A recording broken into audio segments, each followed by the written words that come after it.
Question is, the base of a brass bracket needs rough grinding. For this purpose, the most suitable grinding wheel grade specification is option A C30 Q12V, option B A50 G8V, option C C90 J4B, option D A30 D12V।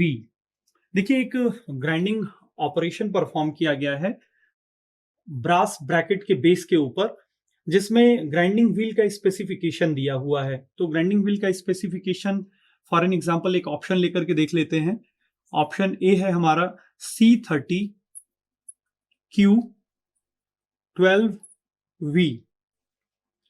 तो question में पूछा हुआ है कि grinding wheel में grade का specification क्या होना चाहिए, कैसा ग्रेड होना चाहिए। ग्रेड का मतलब स्ट्रेंथ भी होता है। तो देखिए, यहाँ पे जो ग्राइंडिंग व्हील स्पेसिफिकेशन होता है उसमें जो फर्स्ट ये अल्फाबेट है C, इसका मतलब होता है टाइप ऑफ एब्रेसिव।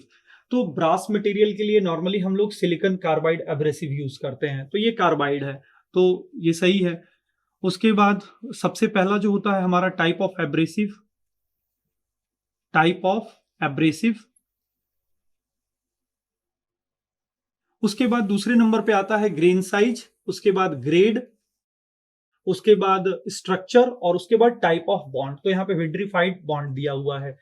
बाकी अगर और ऑप्शंस देखते हैं हम, तो ऑप्शन सी हमें एक कार्बाइड नॉर्मली एब्रेसिव के लिए मिलता है।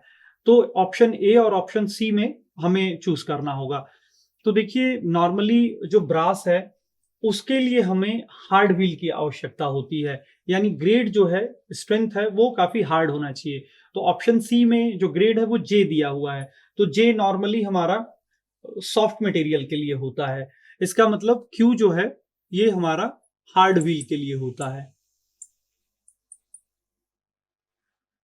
तो ब्रास मटेरियल की ग्राइंडिंग के लिए हमें हार्ड व्हील की आवश्यकता होगी, जिसमें जो हमारा ग्रेड होगा वो क्यू होगा। तो उसके अकॉर्डिंग हमारा यहाँ पे ऑप्शन ए करेक्ट आंसर होगा, C30 Q12V।